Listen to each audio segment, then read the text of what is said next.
Meus irmãos, bom dia. Que a paz do Cristo esteja conosco, agora e sempre. Estamos aqui no canal do Grupo Espírita Deus Cristo e Caridade, iniciando a nossa semana de aniversário do Grupo Espírita Deus Cristo e Caridade, que está completando agora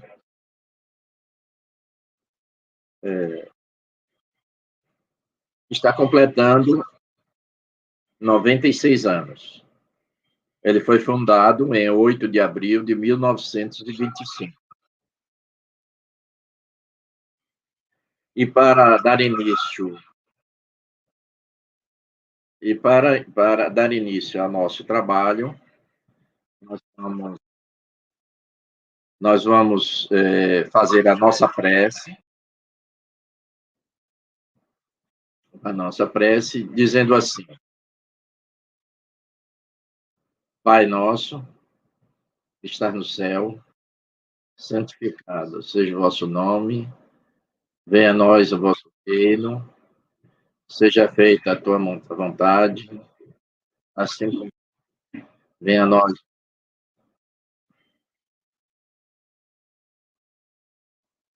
assim na terra como no céu. O pão nosso de cada dia nos dai hoje, perdoai as nossas ofensas, assim como nós perdoamos aqueles que nos ofendem.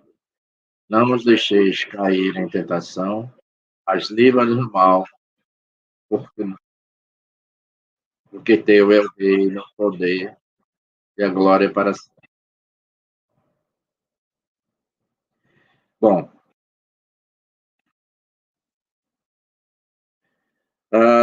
nosso tema central nessa semana será a jornada de amor e da união. E hoje,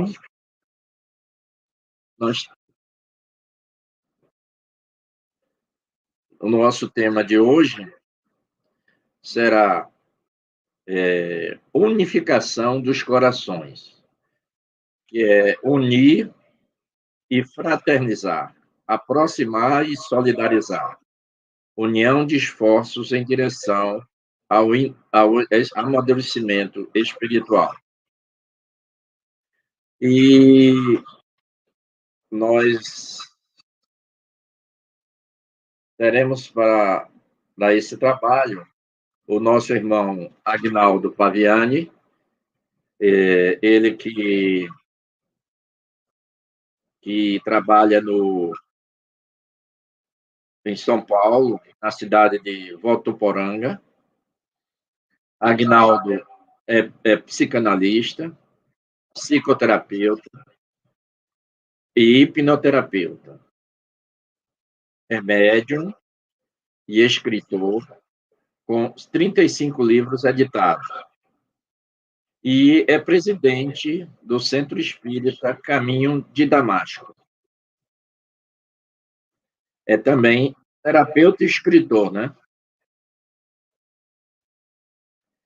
E a quem convidamos para dar início à sua palestra de unificação dos corações. Agnaldo, muito bom dia, seja bem-vindo, que o Mestre Jesus ilumine a sua mente, o seu coração, para que você possa fazer um excelente trabalho. Bom dia, querido irmão, bom dia, queridos amigos, um bom dia especial ao Grupo Espírita Deus, Cristo e Caridade, que está completando aí 96 anos de existência, na querida Salvador que eu tenho grandes amigos, a Bahia como um todo, que eu gosto muito, com uma certa frequência eu vou à Bahia, e gosto muito do povo baiano. Embora eu não possa deixar de dizer que eu tenho uma certa mágoa da Bahia. Sabe por quê? Vou lhe contar, antes da gente começar a nossa palestra. Uma das vezes que eu estive na Bahia, Eu moro em Votuporanga. Para quem não sabe, Votuporanga é interior de São Paulo, é região noroeste. E quando eu estive na Bahia, uma das primeiras vezes, um amigo que me conduzia ao aeroporto de retorno para Votuporanga, ele me disse assim: Aguinaldo, você experimentou o acarajé? Eu disse: não experimentei. Ah, não, mas você não pode ir embora sem experimentar o acarajé. E nós paramos em uma barraquinha para comer acarajé. Mas aí, a hora que a moça fez o acarajé, ela me perguntou assim: você quer quente ou frio? E aqui na minha cidade, quente é quente e frio é uma coisa fria. Ela não me explicou que quente seria com mais pimenta. E eu disse assim: quente, eu quero bem quente. E aí então ela carregou na pimenta. E olha, eu vou lhe contar uma coisa, para resumir a história.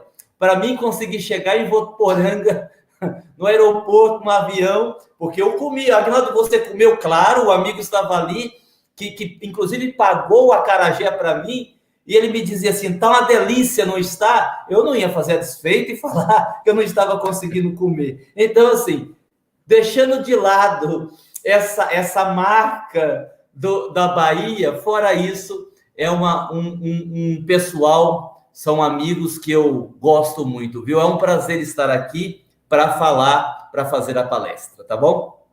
Muito obrigado pelo convite. Vamos lá, então. Podemos começar? Podemos, né? Isso. Olha, me parece um tema extremamente oportuno falar da unificação dos corações, falar do unir e fraternizar, da solidariedade na direção do nosso crescimento espiritual. Ora, por quê?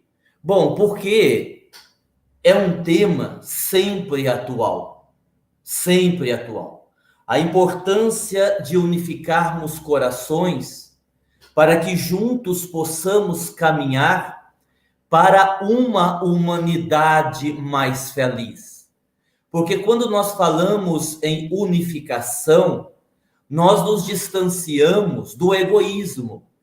Porque se nós estamos vivendo no mesmo planeta, usando uma expressão mais vulgar, se nós estamos no mesmo barco, nós não podemos pensar em evolução somente sob o ponto de vista individual.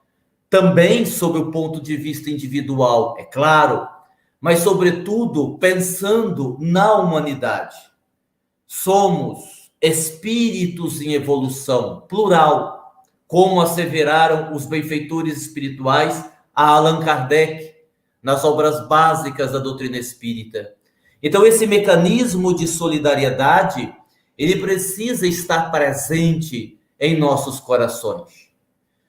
Mesmo porque nós estamos vivendo um momento muito difícil, que é a pandemia. Desnecessário aqui a gente mencionar de forma profunda e mais detalhada as dificuldades da pandemia, porque todos nós sabemos, estamos vivendo. Porém, é válido acrescentar que por detrás da pandemia, nós temos, nesse exato momento da evolução do planeta Terra, desta mudança mais acentuada da condição de mundo de provas e expiações para mundo de regeneração, nós temos uma atuação persistente por parte dos espíritos, que nós aqui, para simplificarmos, definimos como os inimigos do Cristo, que têm um interesse não só que o planeta Terra não atinja a condição de regeneração. Esses espíritos, vamos dizer assim, eles tentam destronar Jesus, eles tentam tirar Jesus da condição de governador espiritual da Terra. E como se não bastasse isso, existe por parte desses espíritos inimigos do Cristo um movimento muito intenso no sentido de impedir que o Brasil se torne, como já está previsto, pátria do Evangelho e coração do mundo. E estes seres que ainda não compreenderam a importância do amor têm agido agora por conta da pandemia, onde muitos corações estão fragilizados, muitas pessoas estão desesperadas, outras tantas permitiram que o amor esfriasse, que foi um alerta que Jesus fez, dizendo que o amor de muitos esfriaria, e foi isto que aconteceu, é isto que está acontecendo na atualidade. Então, toda essa situação de desespero, de dificuldade de nós encarnados, tem facilitado muito a ação desses espíritos inferiores no intuito de desestruturar as instituições religiosas, particularmente as instituições espíritas, o intuito de levar à descrença as pessoas, o intuito de tentar riscarem do calendário humano a figura de Jesus. Portanto, é de grande importância, de extrema relevância, que estejamos neste momento unindo esforços, unindo corações, unificando corações, confraternizando. Eu tenho dito às pessoas que nós não podemos simplesmente ficarmos de braços cruzados e dizermos assim, bom, tem um lockdown, vamos fechar o centro. Temos que criar possibilidades, como esta, criada pelo grupo Deus, Cristo e Caridade da Bahia, como eu tenho tentado fazer aqui em Votuporanga. Temos que aprendermos a contornar os problemas. Vamos fazer grupos menores, presenciais, e fazer as mediúnicas. Vamos fazer a mediúnica, se for o caso, via internet, porque também é possível. Vamos mudar os horários, vamos dividir os grupos, vamos fazer live, vamos fazer os movimentos e os eventos, como está sendo feito agora, para que a gente possa ficar na linha de frente, porque me parece que estamos vivendo um momento em que não podemos nos acovardar. Mais do que nunca, o Cristo conta conosco para a construção de um mundo melhor. E evidentemente que para que as nossas relações possam ser melhores, para que as nossas relações possam ser boas, precisamos também, neste processo de autoconhecimento, estabelecermos um bom relacionamento conosco mesmo. Porque quando eu consigo lidar melhor comigo mesmo, há uma tendência em mim de compreender melhor as pessoas que estão à minha volta. Então, nesta nossa introdução, fica aqui registrado, primeiro, o parabéns ao grupo que, mesmo com a pandemia, conseguiu contornar o problema, está realizando esse evento de comemoração de 96 anos, o que não é pouco. Uma entidade, uma instituição de 96 anos, levando amor, levando esperança, levando esclarecimento, é algo que realmente precisa ser comemorado. A nossa dinâmica, a dinâmica da nossa palestra é a seguinte: nós vamos tentar aqui nesses 50, 55 minutos, e parece que depois vamos ter a oportunidade de responder algumas perguntas no pós-palestra. A nossa dinâmica é tentarmos mostrar por que a unificação de corações é tão importante. Nós não estamos falando aqui, e eu acho importante também dizer isso, de uma uniformização. A palavra é unificação, porque a uniformização é uma coisa um pouco mais complicada. Por quê? Porque se eu quero estabelecer uma uniformização, eu tenho que estabelecer um mesmo modelo de trabalho para todas as instituições. E, no nosso ver, isso nem é possível, nem saudável. Porque, embora todos nós tenhamos Allan Kardec como referência. Eu tenho um amigo que ele costuma dizer, e eu concordo plenamente com ele, que no Espiritismo nós temos 3 referências principais: Jesus, Kardec e Chico Xavier. Evidentemente que aí neste meio nós temos tantos e tantos outros que têm contribuído para a evolução da humanidade: André Luiz, Emmanuel, Dr. Bezerra, Eurípides Barçanufo, Kai Barchutel e tantos outros. No entanto, se nós vamos falar de referência, Cristo, Kardec e Chico Xavier. Embora todos nós tenhamos estas referências, cada grupo espírita tem uma dinâmica de trabalho. E isso chama-se espontaneidade. Essa espontaneidade, ela é muito importante, me parece, no movimento.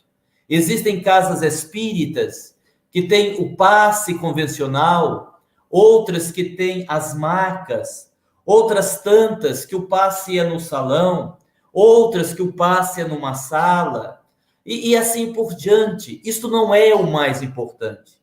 Por isso que a uniformização é uma coisa complicada. Há pessoas que fazem prece primeiro, outras que fazem prece depois. Isso não é importante. Importante que estejamos unidos em torno do Cristo, em torno da proposta do Evangelho. Para aqueles corações que perguntam assim: tá, Aguinaldo, a gente entendeu aí a sua introdução, a sua explicação inicial, mas por que é tão importante confraternizar? Por que é tão importante unir?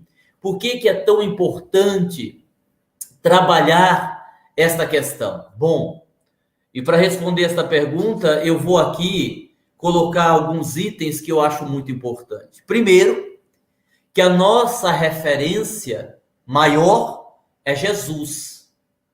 E Jesus foi claro, aliás, Jesus foi claro em todas as suas exposições. Jesus foi claro, explícito o tempo todo. E há uma frase de Jesus que eu trago para a reflexão neste momento, em que o Cristo diz assim: os meus discípulos na terra serão reconhecidos por muitos se amarem. Os meus discípulos serão reconhecidos por muitos se amarem. Então, a proposta é de amor. E essa proposta de amor, ela precisa ser trazida para a vivência diária. Talvez esse seja o grande desafio. Porque nós nos habituamos, muitos de nós, à teoria.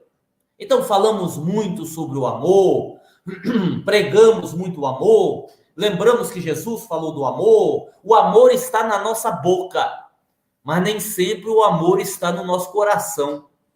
E eu acho que quando Jesus diz: os meus discípulos serão reconhecidos por muitos se amarem, é o amor na prática.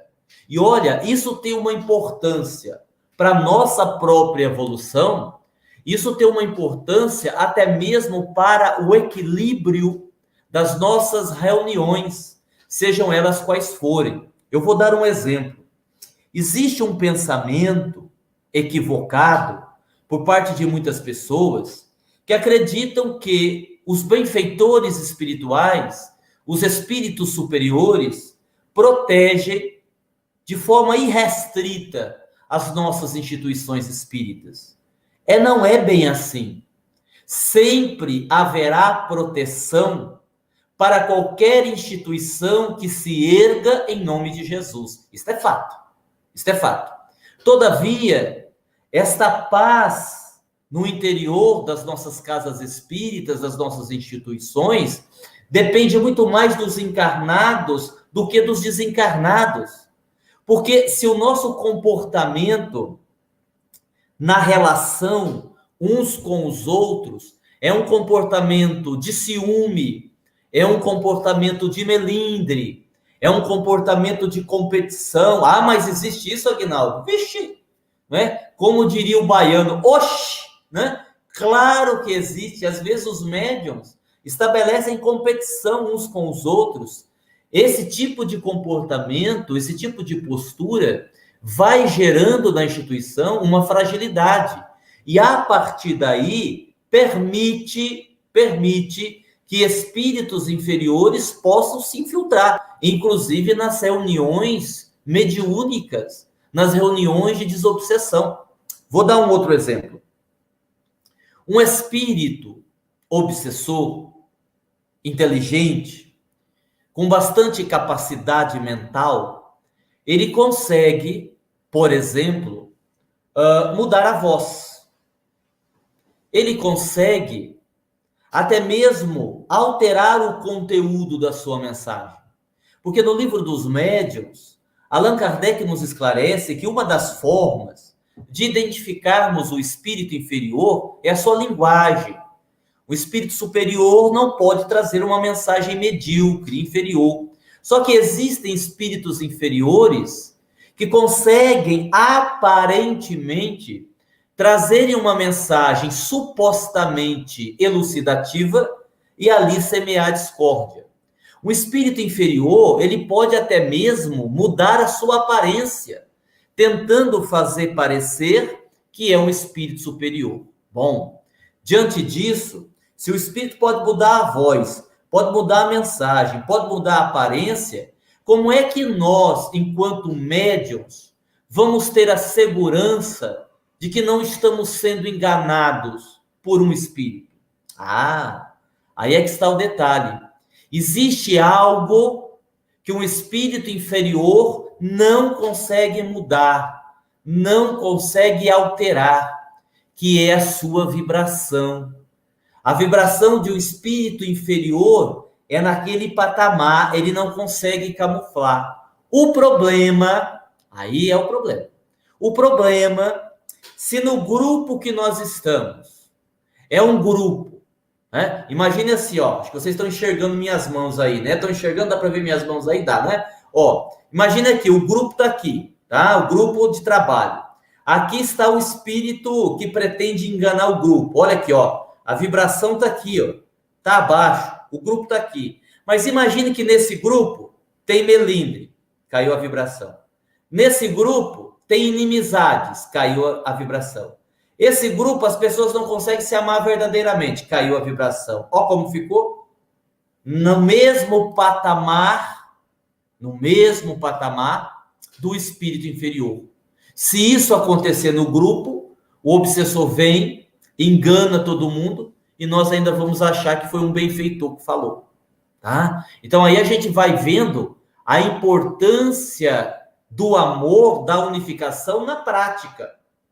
Aí alguém vai dizer assim, Aguinaldo, mas convenhamos, né? Não é tão fácil assim amar. Você está aí falando do amor, tal, mas na prática é difícil, porque as pessoas são difíceis. Verdade. Você que está pensando isso, você tem razão, é verdade. Mas olha, tem uma palestra que eu faço, onde eu falo do amor, e eu começo a palestra pedindo para as pessoas imaginarem que estão construindo uma casa que elas vão morar. E que nesta casa elas teriam recurso financeiro para construir a casa dos seus sonhos. E aí eu peço para as pessoas irem imaginando como seria essa casa, né? E as pessoas vão, olha, teria uma piscina, eu colocaria telhado de vidro para ver a chuva. Outro diz assim, eu colocaria uma porta de madeira bem grande, aquelas portas bonitas que aparecem nas novelas. Outro se refere ao piso, etc. E num dado momento eu pergunto assim às pessoas, bom, de tudo que você imaginou para sua casa, o que é que você acha que é mais importante na construção? E aí cada qual vai dizer uma coisa, a sala eu caprichei mais aqui no meu pensamento, o quarto com banheira de hidromassagem, e no final das contas eu observo que o mais importante na construção da casa é o alicerce. Porque qualquer casa, por mais bonita que seja, se não tiver um bom alicerce, com o tempo aparecerão os trincos e ela vai ruir, ela vai desmoronar. Então, imaginemos que o amor é a construção. O amor é uma construção. E aí, para que a gente possa aprender a amar, A gente vai ter que primeiro trabalhar nos alicerces. Ora, quais são os alicerces do amor? O afeto. Eu não consigo amar as pessoas nesse processo de unificação de corações, nesse processo de confraternização, de solidariedade. Eu não consigo amar as pessoas se eu não aprender a ter afeto, que é o ato de gostar dos outros. E aí alguém vai dizer assim, Aguinaldo, mas como é que eu gosto das pessoas? É difícil ter afeto para as pessoas. Como é que eu faço isso? Estabelecendo a boa convivência. Conviver bem com as pessoas. Não basta conviver, é preciso conviver bem. E aí alguém vai dizer assim, mas é muito difícil conviver bem com as pessoas. As pessoas são muito difíceis, não é? E a gente pensa assim, os outros são difíceis, né? Você é um anjo, né? Você é maravilhoso. Só as pessoas que são um problema na tua vida, né? Como se a gente fosse santo. Só que aí, para que se tenha uma boa vivência, eu preciso desenvolver algo chamado sensibilidade. O que é sensibilidade? É a minha decisão, olha só, é a minha decisão de ficar com o melhor que o outro tem. Porque se você for estudar Jung, por exemplo, você vai aprender com Jung que todos nós temos um lado sombrio. Todos nós temos um lado sombrio, temos um lado... Por que é que temos que olhar para os outros e focar apenas no seu lado sombrio? Sensibilidade foi, por exemplo, o que fez Jesus com Zaqueu. Quando ele olhou Zaqueu em cima de uma árvore, Zaqueu não era uma pessoa bem vista na cidade. Zaqueu era cobrador de impostos. Zaqueu era um homem assim que as pessoas não gostavam. Mas quando Jesus olhou para Zaqueu em cima da árvore e disse para Zaqueu que naquele dia ele ia comer na casa dele, o que é que Jesus fez? Jesus ficou com o melhor que tinha Zaqueu. Ele olhou para Zaqueu e não viu o cobrador de impostos. Ele viu alguém, uma alma que estava sedenta de amor. Só precisava de um impulso. E Jesus foi o grande impulso. Aguinaldo, mas eu não consigo desenvolver essa sensibilidade. Tá bom. Então você tem que ir para outro ponto, que é a desilusão de si mesmo. A ilusão mais urgente que nós temos que perder nesta vida é a ilusão que nós temos sobre nós mesmos. Nos desiludirmos. Porque nós realmente acreditamos, a maioria de nós, que somos espíritos missionários, que por fazermos assim, um tantinho assim de caridade, que já somos espíritos evoluídos e não somos.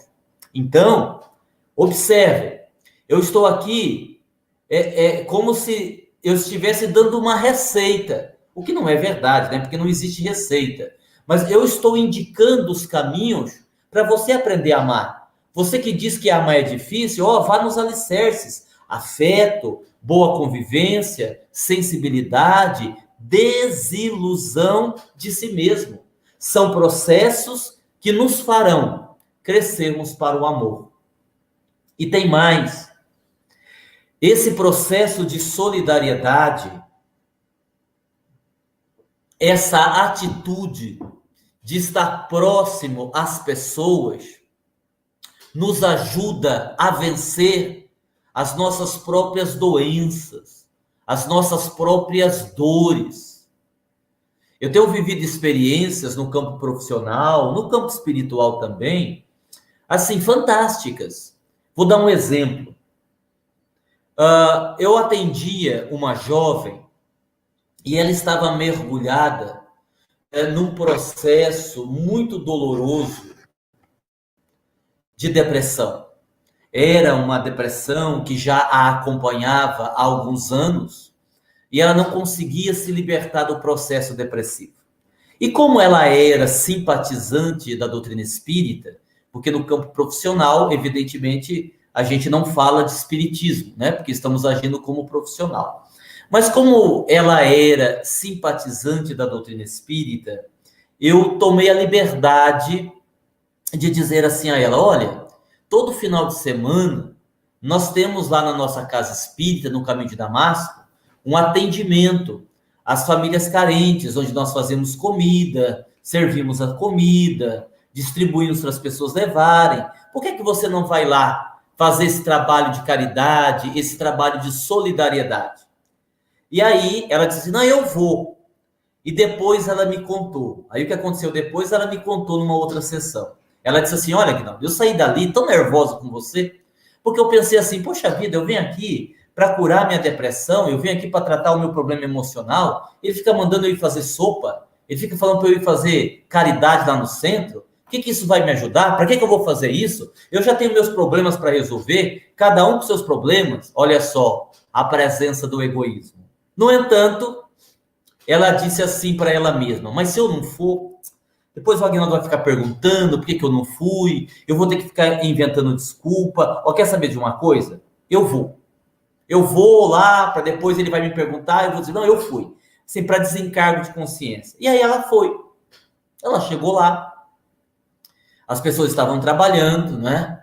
E ela perguntou o que eu posso fazer. E aí as pessoas foram orientando, o grupo foi orientando, e ela disse assim, que picou uma cenoura, depois descascou um chuchu, depois a cozinha estava com poucos trabalhadores, ela foi lá ajudar a fazer a sopa, e depois ela começou a distribuir as marmitas, e ela ficou muito sensibilizada, porque ela atendeu uma senhora que disse que naquele dia ainda não tinha comida, não tinha feito nenhuma refeição. Aí ela atendeu um outro senhor que tinha uma ferida na perna, que não tinha condições financeiras de ir para um médico. Ela foi sensibilizando, e ali ela ficou 4 ou 5 horas. E, de repente, quase no final, ela até tomou um susto. Ela disse assim para ela mesma, meu Deus, cadê minha depressão? E naquele momento, naquelas horas que ela ficou ali, ela sequer lembrou-se da sua tristeza. Tão bem que o trabalho de caridade fez para ela. Como nos recomendou já há tanto tempo Chico Xavier, que nunca se distanciou da dor alheia. Chico Xavier é um homem admirável por vários motivos. Pelas mais de 400 obras que psicografou, pela mediunidade que tinha, pela luminosidade que possuía. Todavia, uma das coisas mais admiráveis em Chico Xavier é que ele nunca se distanciou do sofrimento alheio. Ele sempre esteve perto de quem estava sofrendo. Talvez tenha sido um recado para todos nós. Ah, Aguinaldo, você está querendo dizer que quem tem depressão e vai fazer sopa para os outros fica curado? Não estou dizendo isso. É claro que a depressão é uma doença psíquica, é grave e não se resolve apenas com isso. Mas acredite, esse movimento de trabalho no bem, ele vai fazer uma diferença enorme na nossa vida. Confraternizar, unir corações, significa também mostrarmos às pessoas, ou melhor, mostrarmos a Jesus e a nós mesmos que nós somos cristãos de verdade. Porque a prática do Evangelho é que é essencial para que a gente possa galgar outros degraus nessa escala evolutiva. Nós vivemos uma experiência uma vez lá na nossa casa, e quem quiser conhecer melhor o nosso trabalho, deixa eu fazer um parênteses aqui, eu estou falando faz tempo e não fiz ainda essa observação. Nós temos um canal no YouTube que se chama Aguinaldo Paviani, terapeuta e escritor. Se você quiser assistir, lá tem mais de 200 vídeos. É só você se cadastrar, você entra no YouTube, digita lá Aguinaldo Paviani, terapeuta e escritor, e você tem acesso lá aos nossos mais de 200 vídeos que estão lá expostos. E você pode entrar também na página da Associação Beneficente Caminho de Damasco, de Votuporanga, e você vai poder ver todo o nosso trabalho. Nós estávamos, além, é claro, da editora Sintonia. Nós temos vários livros editados pela editora Sintonia, www.editorasintonia.com.br. e você vai ter acesso aos nossos livros, que nós mandamos via correio para quem se interessar. Nós estávamos um dia fazendo uma festa de confraternização de final de ano. Essas mesmas famílias carentes que a casa atende, o que é algo normal, né, que toda instituição espírita deve fazer, já que Allan Kardec ergueu a bandeira da caridade, fora da caridade não há salvação, então nós não estamos fazendo nada especial. Quando eu digo que nós estamos fazendo o atendimento, esse ou aquele atendimento, nós estamos nada mais, nada menos do que cumprindo com a nossa obrigação. E então, nós estávamos lá numa festa, numa confraternização com as famílias carentes, fazendo um churrasco, e dentro, né, havia lá mais de 150 pessoas, a instituição não é muito grande, havia um senhor que estava com um cheiro, um odor muito desagradável. Era um morador de rua, tudo indicava que ele havia feito xixi e cocô na roupa, e claro que aquilo estava gerando um incômodo, não só nas pessoas que estavam ali, como também para alguns trabalhadores. E vieram me consultar, olha, o que a gente faz? Porque nós não temos aqui, na ocasião, nós não tínhamos um banheiro, roupa, para que ele pudesse tomar banho e ficar bem, né? Nós não tínhamos. Olha, será que é bom pedir para ele sair? A gente leva comida para ele lá fora? Porque está criando um certo tumulto. O que a gente faz? E ali nós pensamos um pouco, conversamos com outros trabalhadores, e nós decidimos assim, não, deixa ele ficar. Ele veio, né? Na casa de Jesus cabe qualquer um. As pessoas que fiquem mais afastadas, que estiverem se sentindo incomodadas, mas eu acho que nós, como cristãos, em nome da solidariedade, seria um equívoco pedirmos para ele sair, embora ele esteja nessas condições. Então o grupo decidiu que ele deveria ficar. E foi uma festa. Mais tarde, quando nós estávamos numa reunião mediúnica, se comunicou o espírito chamado nordestino. Nós o chamamos assim, carinhosamente. Nordestino cuida da segurança da nossa casa, da segurança espiritual. E nós conversávamos com o nordestino e ele nos explicava que quase naquele dia que o centro foi invadido por espíritos inferiores. Só não foi por conta da solidariedade. Olha a solidariedade de novo. E aí ele nos explicou que, é claro, os espíritos obsessores não gostam desse tipo de atividade. Então, ele disse que os espíritos obsessores cercaram o centro, numa tentativa de invadir. E ele, como líder ali da segurança do centro, se posicionou e disse, não, vocês não vão invadir.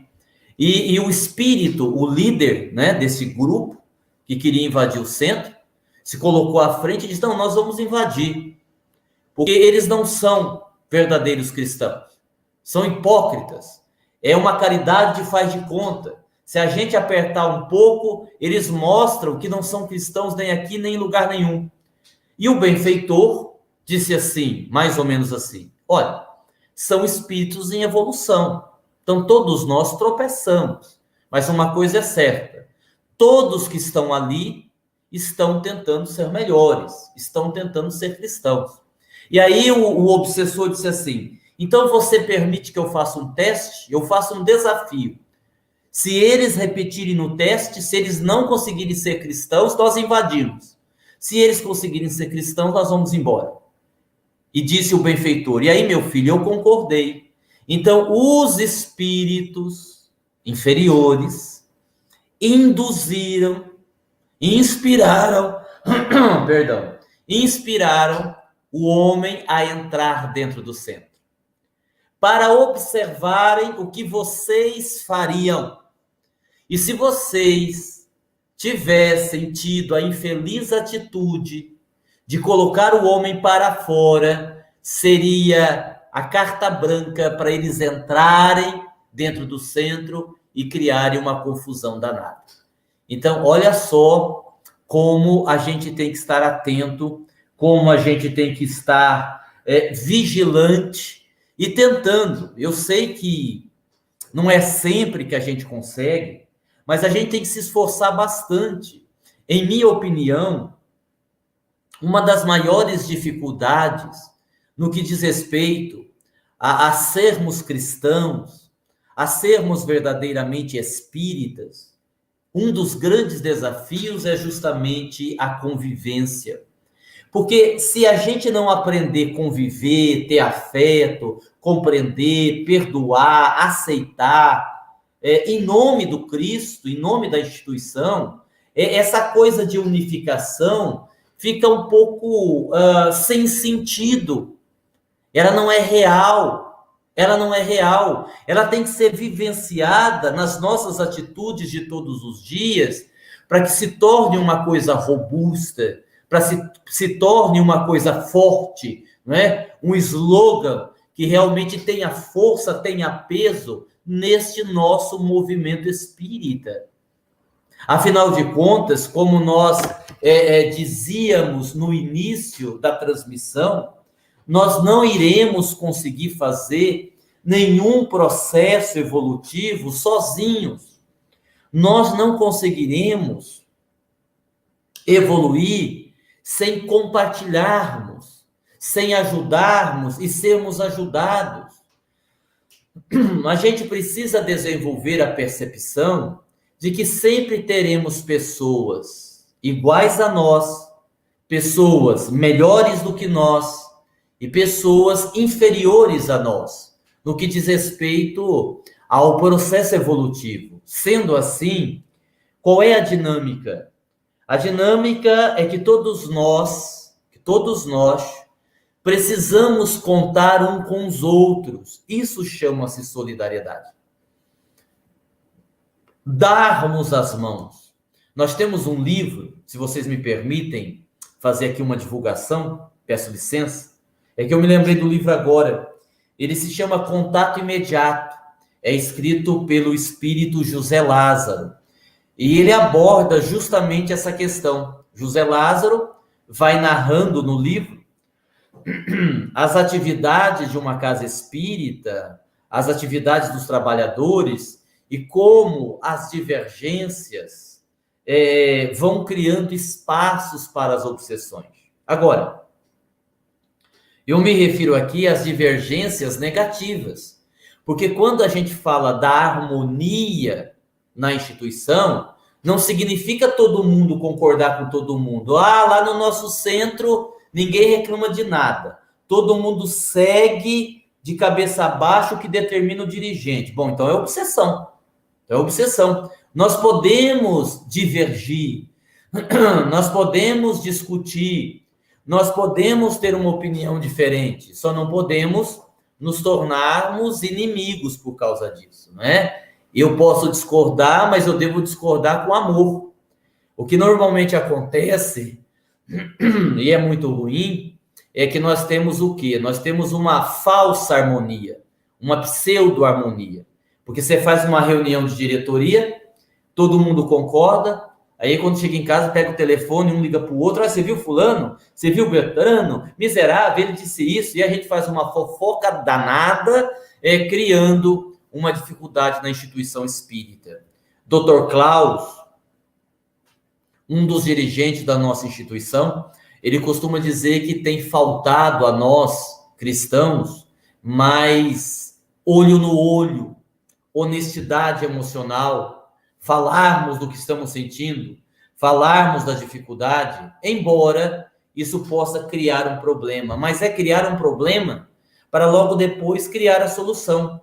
Eu não preciso ser grosseiro, eu não preciso ofender, eu não preciso maltratar, eu posso dizer as coisas para o meu irmão que não estão de acordo, que não estão bem, de uma forma suave, de uma forma amorosa, e a partir daí eu vou criar dentro da instituição uma verdadeira harmonia. Bom, eu vou fazer 2 observações a mais para podermos concluir a nossa exposição. Estamos aí com 45 minutos, temos aí até 10 horas. Vamos terminar nesse meio. Desculpe a minha tosse, o meu refluxo está um pouco atacado hoje de manhã, e aí prejudica um pouco a voz. Mas está dando para fazer, está tranquilo. Olha, em termos individuais, Tem uma metáfora, uma história que eu gosto de contar para os meus clientes. Agora estou falando do campo profissional, muito bacana. E eu digo assim, que evoluir, melhorar, aprender, fazer uma boa terapia, ser um bom trabalhador no centro, pode até mudar o mundo, mas não é essa a ideia inicial. Então aí eu uso essa imagem simbólica. Eu digo assim, imagine que você é uma lagarta e você mora em cima de uma pedra, num lindo jardim. E aí vem um repórter que vai te entrevistar. E ele pergunta assim a você, Dona Lagarta, como é o lugar onde a senhora mora? E aí você vai dizer, bom, eu moro aqui nessa pedra, ali tem outra pedra, ali tem uma árvore, e ali tem um pedaço de grama. Beleza, legal. O tempo passa, e pelo processo natural da metamorfose, você deixa de ser lagarta, vira uma borboleta e voa. E aí vem o repórter, o mesmo repórter, para fazer uma nova entrevista, e ele pergunta a você, ele inicia a entrevista com a mesma pergunta: como é o lugar onde você mora?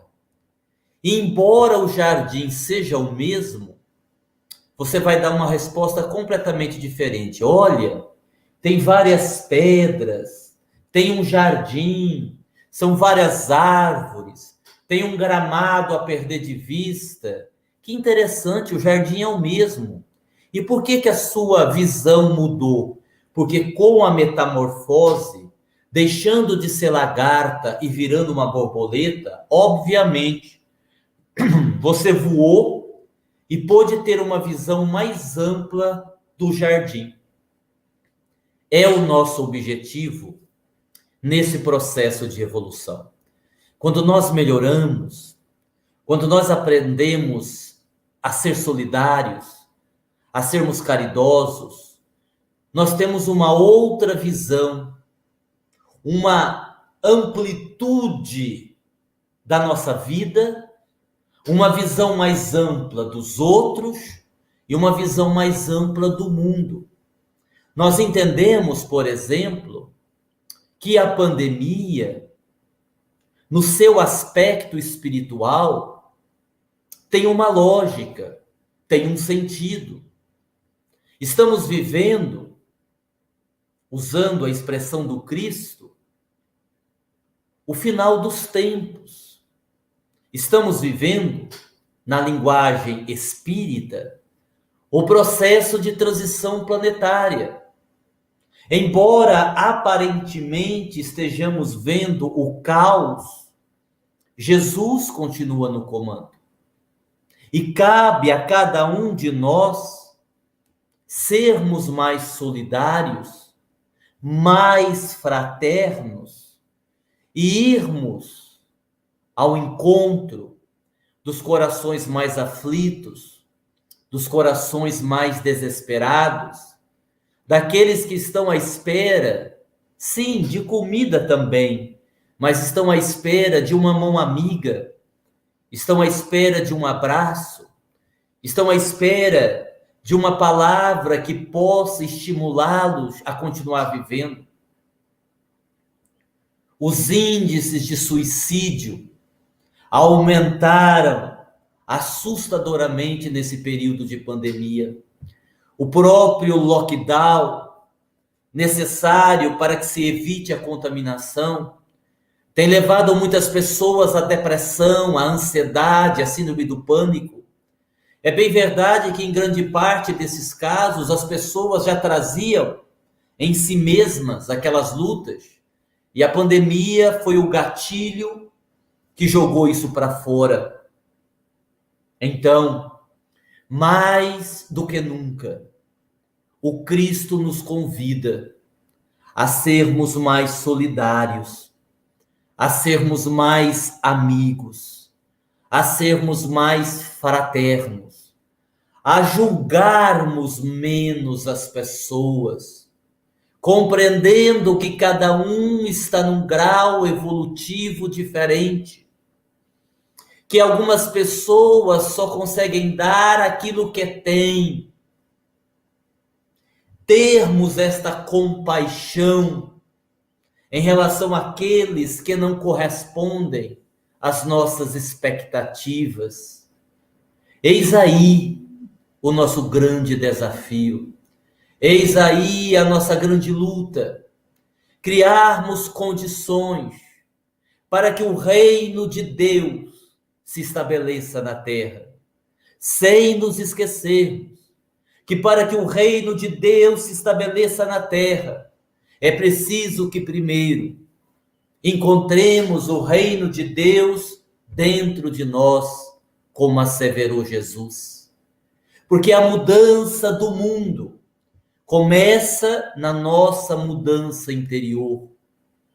É preciso que façamos um esforço para trabalharmos, para construirmos, para treinarmos todos os dias o amor, que é um sentimento passível de ser aprendido, de ser vivenciado.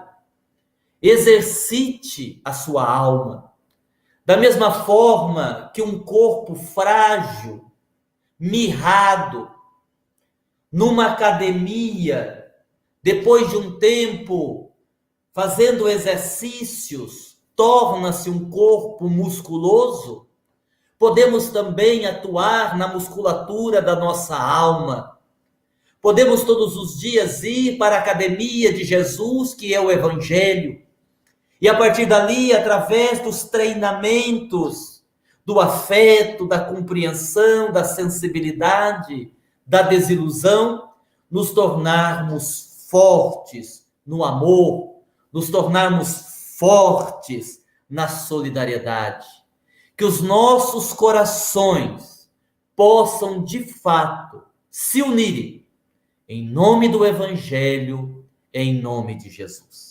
E que esse Jesus, que esse amigo de todas as horas, que este meigo Rabi da Galileia, nos inspire todos os dias e que todos os dias tenhamos força para continuarmos. Muito obrigado pelo convite, sou extremamente grato, que Jesus nos abençoe. E agora, então, eu vou devolver aí a bola para o nosso irmão que nos acompanhava, que está nos acompanhando, para a gente ir para as perguntas. Muito obrigado, Agnaldo. Que as bênçãos do Pai estejam sempre com você. Nós vamos agora pedir aos nossos espectadores que possam nos enviar as suas perguntas para que a gente possa dar prosseguimento ao nosso trabalho.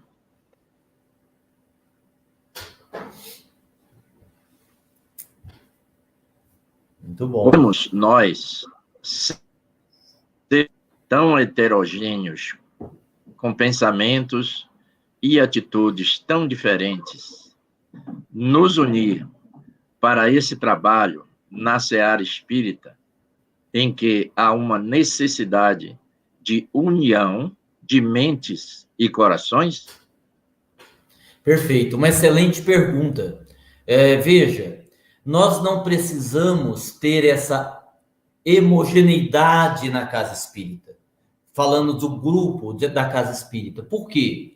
Porque, como você disse, nós somos pessoas diferentes. Um pensa de um jeito, outro pensa de outro. Tem uma palavra que eu gosto muito, ela não é uma palavra muito usada nos nossos diálogos, mas ela é muito bem-vinda nesse momento, que é alteridade. Para quem não sabe, alteridade, o significado da palavra é respeito às diferenças. Então, eu acredito que para que esse processo dê certo, já que somos tão diferentes uns dos outros, o respeito às diferenças é essencial. Ou seja, se eu discordo de você, não quer dizer que você está errado e eu estou certo. Como também não quer dizer que eu estou errado e que você está certo.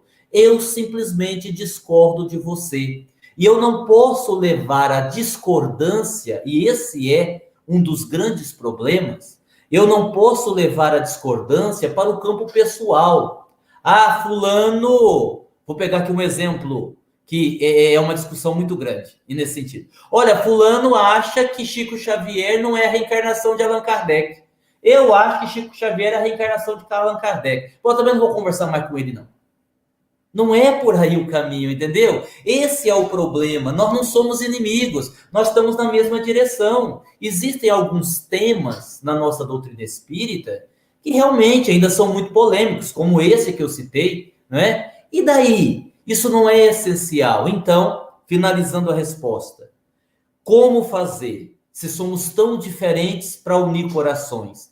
Respeitarmos as diferenças, aceitarmos cada um como é, sem levarmos para o campo pessoal. Eu acho que isso é o melhor caminho. Muito bem. Mais uma pergunta. Você poderia deixar claro, ou mais claro, a diferença entre união e unificação? Olha, união, digamos assim, é uma palavra utilizada de uma forma mais no dia a dia. Unir as pessoas, unir no mesmo objetivo, unir em torno do evangelho. Por exemplo, chegará um momento da evolução em que nós não teremos esse monte de religião como nós temos hoje. Hoje ainda é necessário. Hoje nós precisamos das denominações religiosas como ponte para chegar até Deus, né? Tanto é que religião vem do religar a Deus. Haverá um momento que estaremos unidos em torno do Cristo, né? União é no sentido mais amplo. A palavra unificação, ela é utilizada mais dentro do nosso movimento espírita. Há um esforço muito grande da unificação, a unificação de casas espíritas, a unificação de eventos. Então, a palavra é mais usada, unificação, dentro do movimento espírita. Agora, o que sustenta a palavra unificação é a união. Quando falamos de unificação, estamos falando de união. E aqui eu recordo algo que eu disse na palestra. A uniformização, que é uma coisa que fez com que a unificação não desse certo até hoje, falando de movimento espírita, porque se confundiu unificar como sendo sinônimo de todo mundo fazer do mesmo jeito. Então, se no centro espírita, caminho de Damasco, se aplica passe, e o passe demora 2 minutos, então o passe vai demorar 2 minutos em Salvador, em Santa Catarina, em São Paulo, capital. A gente foi por esse caminho, e não é o caminho. Porque aí tira a espontaneidade. Unificação está mais ligada ao movimento espírita. União é num contexto mais geral. Mas, nesse sentido da minha explicação, elas são sinônimos. Podemos colocar como palavras sinônimas, tá bem? Será que temos mais uma pergunta aqui? Nesse movimento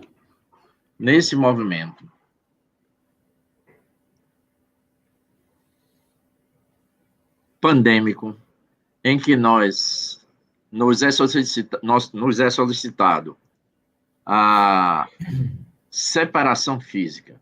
Como promover a união, já que somos primariamente solidificados para vivermos em grupo? Separar para unir? Pode esclarecer?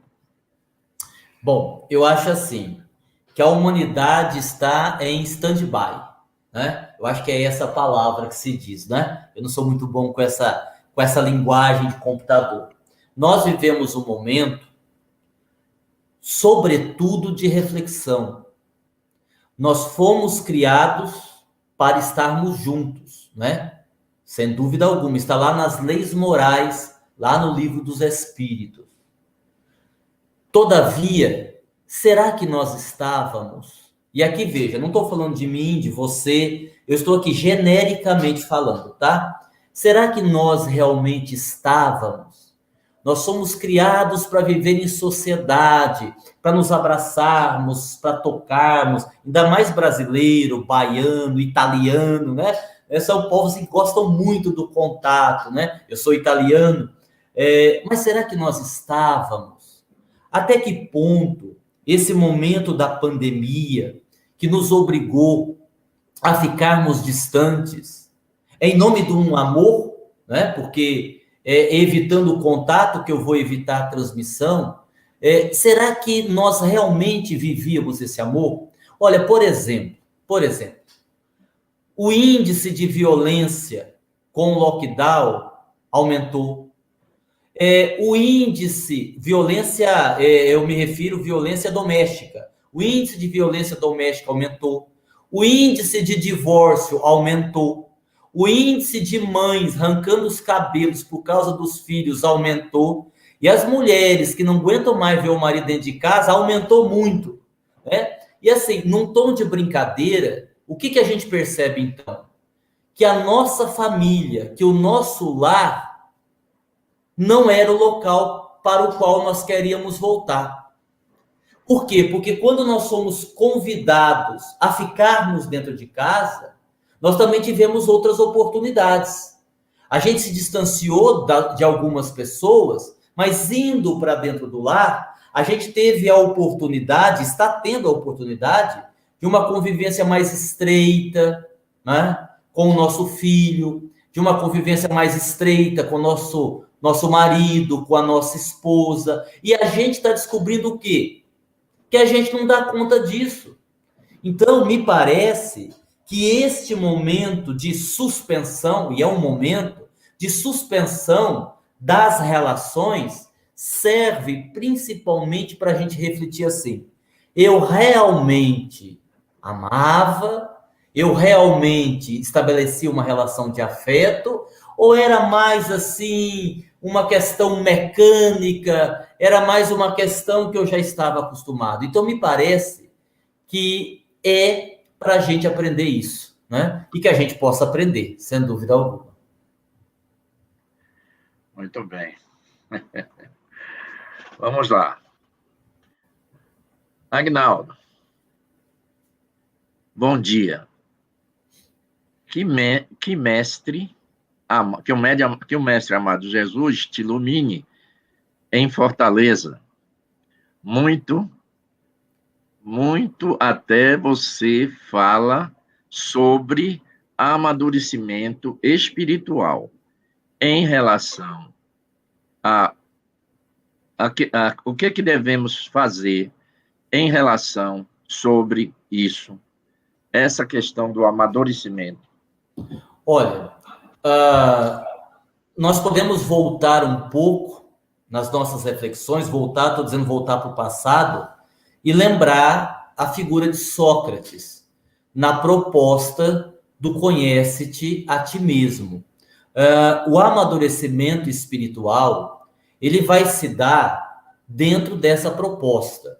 Me parece, para a gente explicar de uma forma didática, é claro que a sua pergunta é muito complexa, daria outra palestra, né? Falar do amadurecimento espiritual dá outra palestra.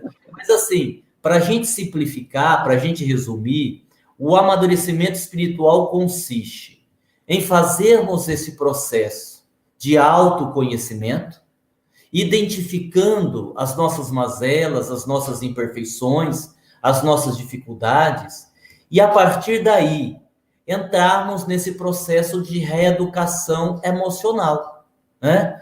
Em outras palavras, nós temos que fazer, para que haja o crescimento espiritual, 2 movimentos. O movimento para fora e o movimento para dentro. Quando é que eu faço o movimento para fora? Quando eu saio a campo, vamos assim dizer. Eu vou trabalhar a caridade, eu vou ser solidário, eu vou fazer o bem, eu vou ser útil para o mundo. Eu vou me preocupar em deixar marcas no mundo em que eu estou vivendo. O que é que eu posso fazer de útil? O que é que eu posso fazer para contribuir para a construção de um mundo melhor? Até que ponto eu estou seguindo o que diz Allan Kardec: fora da caridade não há salvação. É um movimento para fora. Que seja servir uma sopa, cuidar de um asilo, cortar cabelo de criança, seja o que for. E, ao mesmo tempo, eu faço o trabalho, esse movimento para dentro. Quem sou eu? Quais são os meus medos? Quais são os meus sonhos? Quais são os meus segredos? O que é que eu penso e não conto para ninguém? Né? Quais são as minhas hipocrisias? Dentro desses dois movimentos é que nós estabelecemos o crescimento espiritual. E aí, só para finalizar a resposta, nós temos que tomar muito cuidado. A gente não pode nem querer ir muito rápido e nem muito devagar. Porque se a gente vai muito rápido, a gente tropeça. Ah, eu não posso errar, eu preciso amar, eu tenho que perdoar todo mundo, eu tenho que dar conta de tudo, eu tenho que ser o melhor. Não vai funcionar, porque a evolução humana, ela não dá saltos. Então, nós vamos gradativamente. Agora, se eu demoro muito, não, mas da próxima encarnação eu faço, não, eu tenho que mudar isso, não, mas assim, deixa para o ano que vem, eu também corro o risco de perder a minha encarnação. Então, a gente vai para o caminho do meio, né? E vai um degrau de cada vez, sem perder o foco. Olha, uma coisa importante, essa pandemia não pode fazer a gente perder o foco. Qual é o nosso foco? Para que a gente reencarnou? Para evoluir e para resgatar os nossos débitos do passado. Embora resgatar os débitos do passado já esteja inserido no processo de evolução. Basicamente para isso. Obrigado. O que orientar a dirigentes de instituições que, em face dos personalismos exacerbados e das divergências de opiniões, sem convergência, não percebem, que estão trazendo abalos às bases das suas próprias casas? Olha, assim, não é fácil. Aí não adianta ler livro, tá? Não adianta assistir palestra, assistir estudo, não vai funcionar. Embora o estudo seja sempre muito importante na casa espírita, sem dúvida alguma. É uma questão de postura. Eu vou dar um exemplo que talvez ajude. É uma questão, assim, de sinceridade.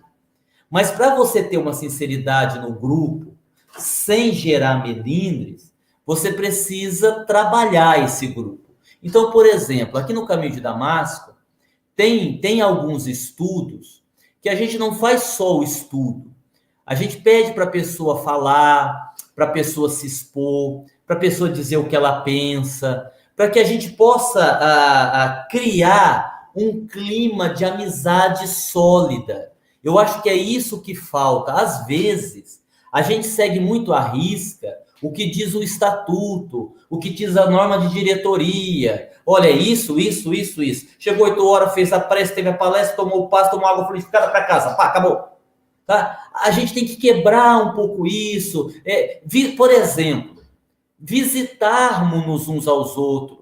Agora não pode, na pandemia não pode, né? Mas tipo assim, você vai ligar para o seu dirigente e deve ter essa liberdade para o médium, para o doutrinador. Vou tomar um café na sua casa. Olha, hoje tem um churrasquinho, você que não quer vir aqui na minha casa? Você vai criando uma proximidade. Aqui no Caminho de Damasco, nós temos um hábito muito interessante. A gente faz isso há 30 anos. Só não estamos fazendo agora na pandemia. Todo último domingo do mês, a gente faz o evangelho na casa de um trabalhador. Todo último domingo do mês. Aquele evangelho no lar, sabe o evangelho no lar? Que a gente faz na nossa casa? Então, cada um leva um prato de salgado, um refrigerante. A gente vai para a casa do José. Né? O José é médium, o José é trabalhador, o José faz parte lá do centro. Olha, esse domingo é na casa do José. O José não precisa ter gasto. Ah, mas minha casa é pequena, não tem problema, a gente senta na calçada, no chão. Cada um leva as guloseimas, lê-se o evangelho, cada um faz um comentário e depois a gente vai confraternizar. Todo mundo conhece a família do José, conhece a casa do José, ele fala dele, onde ele mora, o bairro. No próximo mês, na casa da Maria, todo mundo vai na casa da Maria. Isso criou no nosso grupo uma proximidade muito grande, um fortalecimento da amizade. Então, é isso que tem que ser feito. E a honestidade emocional. Aí, o dirigente, você me perguntou sobre o dirigente. Eu acho que o dirigente tem um papel preponderante. Então, vamos imaginar assim. Você chega para o dirigente, a tua intenção é fazer uma fofoca. Olha, eu queria falar que domingo a gente fez a sopa e fulano não ajudou muito, viu? Ficou ali encostado, eu queria falar isso porque ele não ajudou com nada, só fingiu que trabalhou. Bom, eu estou falando isso, eu não estou contribuindo para nada. Eu estou criando uma situação difícil, eu estou fazendo uma fofoca. Aí o que o dirigente faz? Aí você vai dizer, Aguinaldo, vai dar mais briga. Não, mas é aí que a gente arruma a coisa. O dirigente diz assim, ó, pera um pouquinho. Fulano fez isso? Fez. Espera aí que eu vou chamar ele para você falar para ele. Não é para chamar ele não, eu tô falando para você. Não, mas eu não acho certo a gente falar de quem não está presente. Fulano, vem cá, olha aqui, ele está dizendo aqui que você não trabalhou. Como é que foi mesmo que aconteceu? Essa pessoa que tentou fazer a fofoca vai passar uma vergonha tão grande que nunca mais ela vai fazer fofoca dentro do centro, né? Então é isso. Essa amizade sólida que a gente vai construindo e essa honestidade, que às vezes dá alguns problemas, mas vale a pena, porque a gente aprende a ser um grupo mais sincero, um grupo mais verdadeiro. A ideia é essa. Ok. Sinto dificuldade em tratar como irmãos os indivíduos em situação de rua e os indigentes. Já consigo orar por eles, mas não me aproximar. Como posso melhorar isto? Olha, parabéns, você já consegue orar por eles. Veja bem, Laura, né? A Laura que faz a pergunta. Isso. Todos nós, Laura, nós temos as nossas dificuldades. Por exemplo, tem pessoas que conseguem fazer a caridade, mas têm dificuldade em perdoar. Tem pessoas que perdoam com muita facilidade, não guardam mágoa, não guardam rancor, mas têm uma dificuldade em fazer o bem. São mais, assim, digamos, preguiçosas. Há outras pessoas que não admitem fazer a caridade para os criminosos. Onde já se viu, e pessoas ainda dizem, né, fazer visita nos presídios, com tanta gente precisando de ajuda aqui fora, vou lá visitar, vou lá fazer a caridade para quem matou, para quem roubou. Não, isso é um absurdo. Olha, é assim, são as dificuldades pertinentes a cada um. Somos nós que vamos aos poucos nos esforçando para superar isso, para vencer isso. Quem é que garante, por exemplo, que você já não viveu uma experiência dessa em reencarnação passada? Às vezes, você acha que tem dificuldade, aqui eu estou fazendo uma conjectura, tá? Não estou dizendo que é isso não. É só para você pensar. Às vezes você acha que a sua dificuldade é com o indigente e talvez a sua dificuldade é com aquela situação. Talvez por você já ter vivido uma situação de indigência numa reencarnação passada, né? E talvez a sua dificuldade seja realmente com o indigente. E aí você pergunta, como é que eu faço? Não tem outro caminho. Você já disse que consegue orar, beleza. Daqui a um tempo, você começa a levar uma cesta básica. Não, mas eu não consigo. Isso eu não vou conseguir. Não, então você pede para alguém levar. Aí, num terceiro momento, você leva pessoalmente. No outro momento, você desce do carro. E no outro momento, você abraça. Mas que seja tudo nessa encarnação. Não vai deixar para a próxima, não. Que aí depois você vai ter um problema no plano espiritual. Vá fazendo um esforço, né? Não tem como fugir a isso. Às vezes, até as minhas respostas, elas são um pouco parecidas. Mas a gente não tem como fazer o esforço, que é aquele esforço que os espíritos dizem, para a gente se tornar uma pessoa melhor. Cada um de nós temos o nosso calcanhar de Aquiles, que a gente avalie qual é o nosso e a gente faça diferente. A ideia é essa, né? Mas parabéns, você já consegue orar, né? Então, você já está no caminho. Continue se esforçando aí, tá bom? Vamos lá. Dilton Mamed. Fantástica a sua exemplificação da lagarta para explicar as divergências entre nós.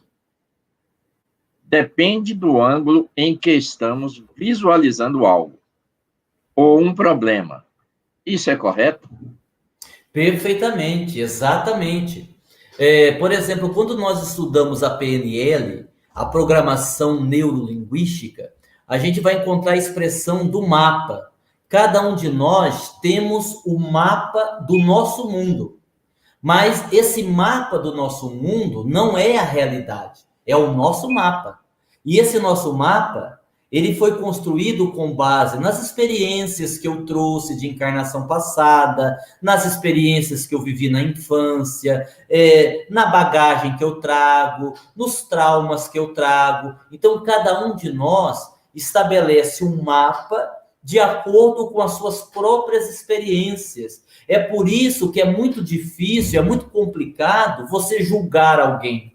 Porque aquela pessoa que vive uma situação a qual você condena com base no seu mapa, com base na sua percepção. E a pergunta é, qual é a percepção?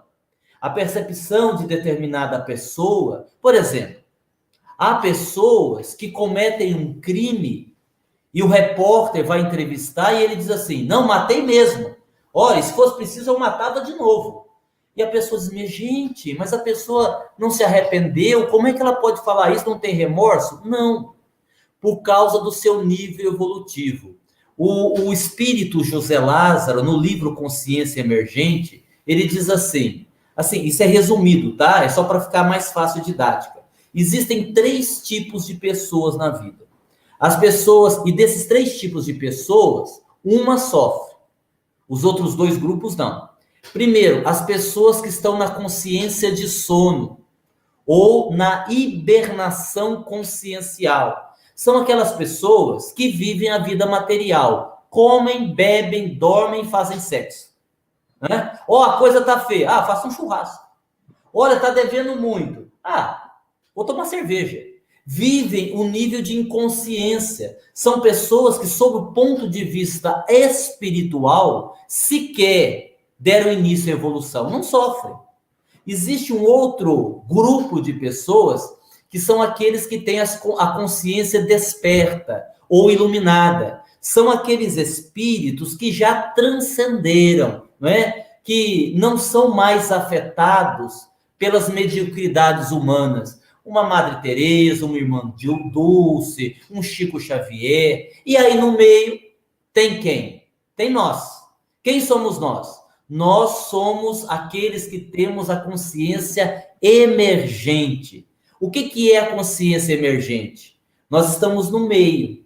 Nós não queremos mais o mal que fazíamos, no entanto, ainda não conseguimos fazer o bem que desejamos. Isso gera um conflito. Todo espírito em processo evolutivo, ele vive o processo de conflito, de estar ali, no meio do caminho, na chamada consciência emergente. Então, sem dúvida alguma, é isso que você disse. Tudo é uma questão de percepção, nível evolutivo de cada um.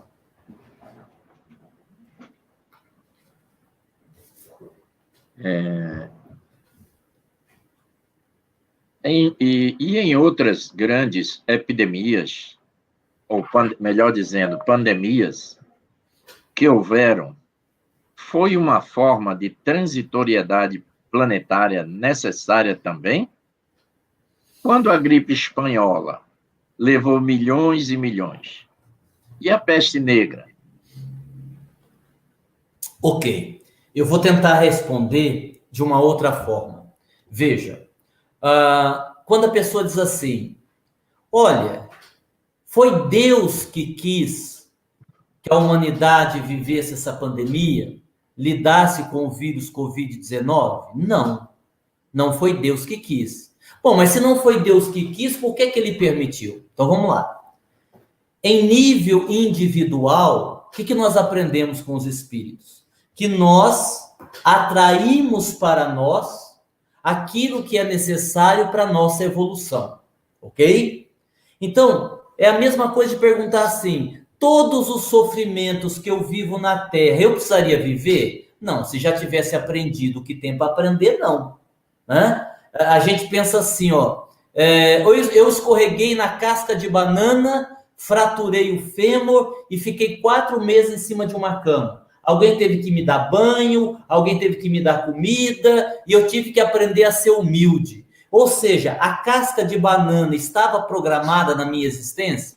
Não necessariamente. Se você tivesse aprendido a ser humilde antes, talvez não precisasse da casca de banana. O que eu estou querendo dizer? Que a lei de Deus é de amor, é de aprendizado, não é de sofrimento.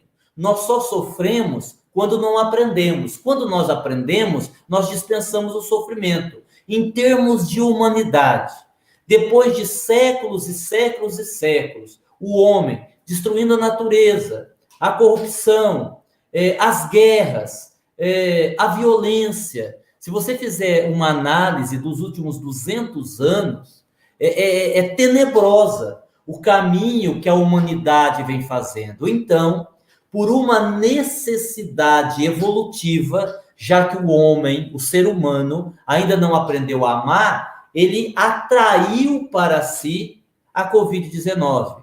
É igual quando me perguntam assim, mas será que vamos ter mais vírus? Será que a Covid ainda vai longe? Será que vamos sofrer muito? Depende.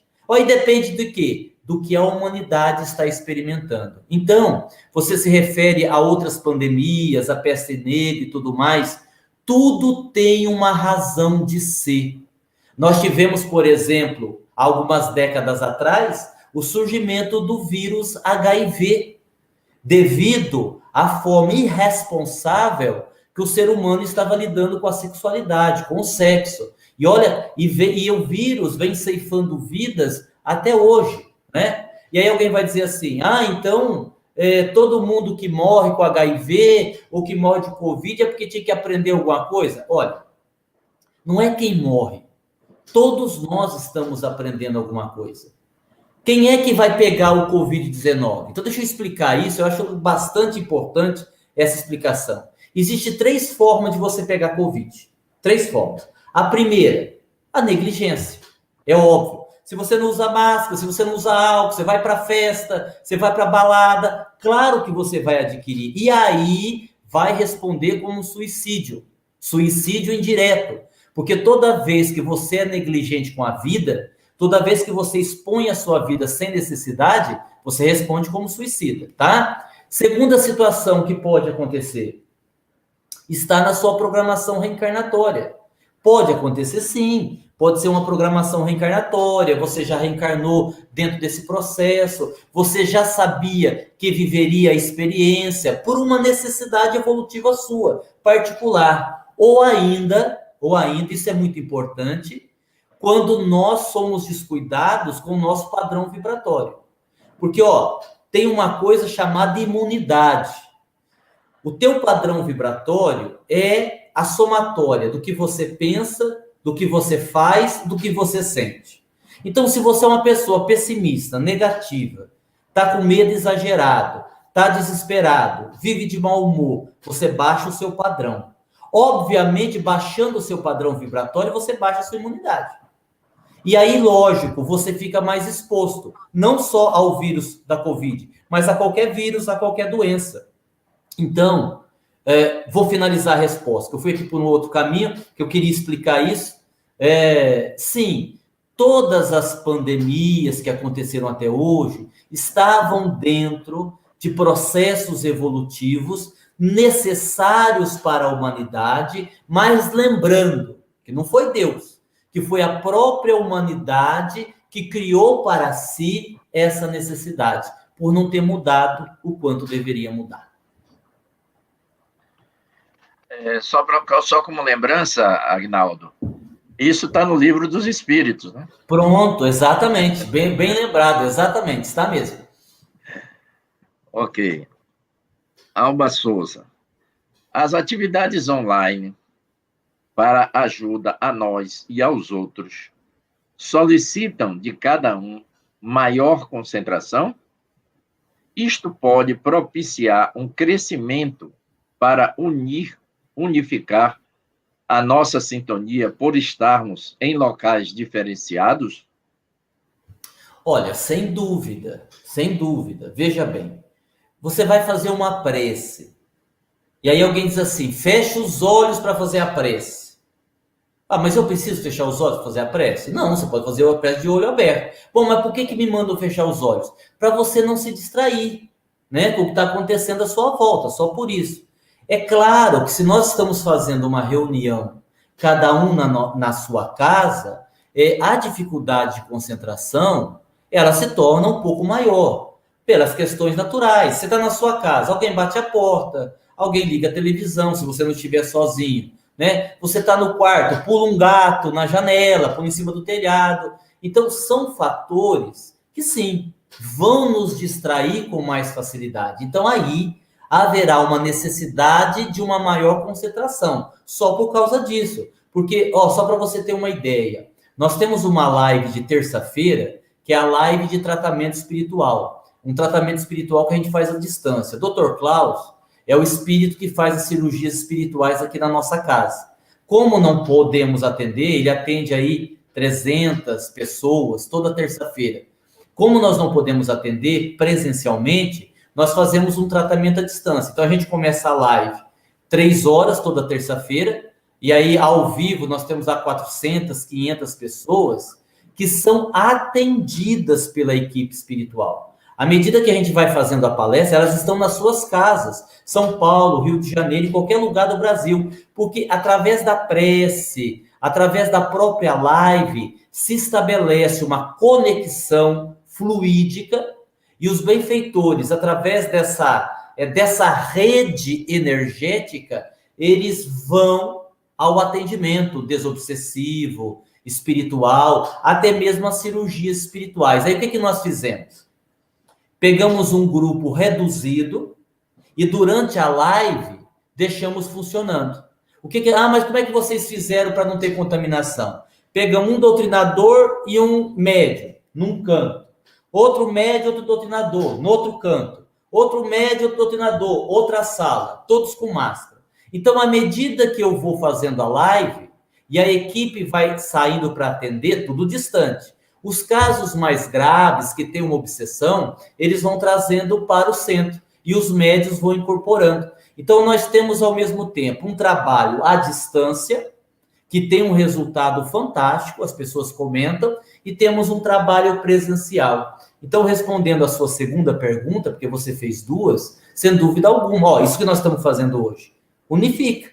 Eu conheci não, porque eu já estive aí, né, na casa espírita de vocês, eu já estive presencialmente aí no centro de vocês. Mas a gente está revendo amigos, a gente está conversando. Antes da gente entrar, batemos um papo sobre as atividades de Votuporanga, as atividades de vocês. Sim, isso ajuda a unificar. Vai ser só assim? Eu presumo que não.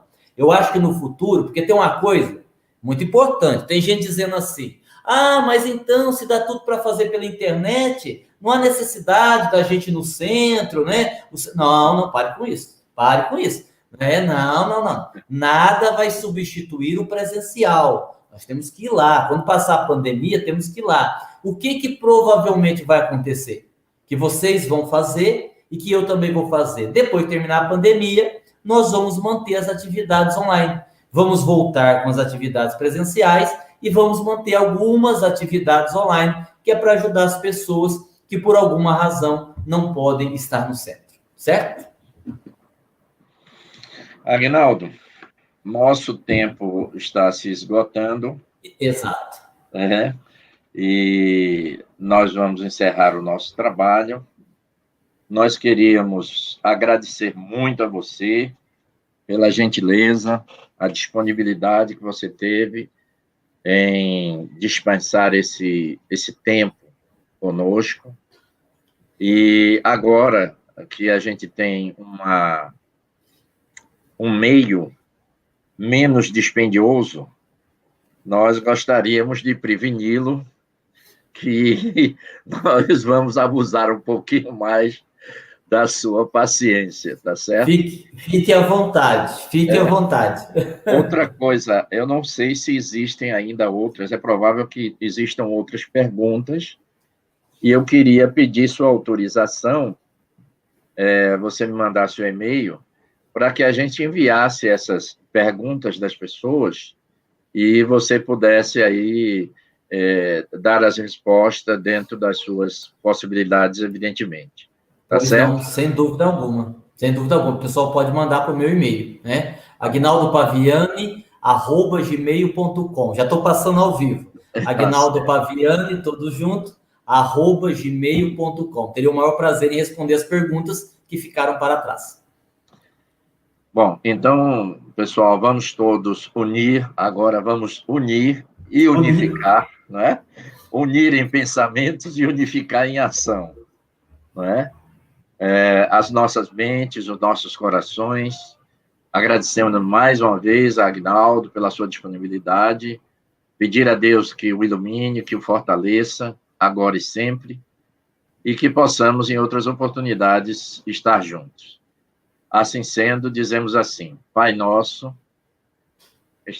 estás no céu, santificado seja o teu nome, venha a nós o vosso reino, seja feita a tua vontade, assim na terra como no céu.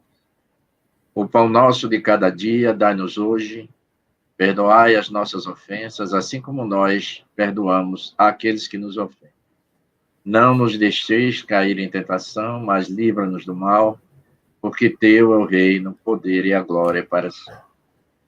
Em nome de Deus, em nome do nosso irmão João de Matos e de toda a equipe espiritual da nossa casa, nós encerramos a nossa live desse domingo. Muito obrigado a todos. Se inscrevam no canal, vejam lá as notificações para que você possa também saber das nossas atividades. E lembramos que no dia 6, ou seja, terça-feira, nós estaremos novamente aqui com o nosso irmão Wagner José, falando também para nós a respeito da mesma temática de união na seara do Cristo. Que Jesus abençoe a todos. Sim, sim.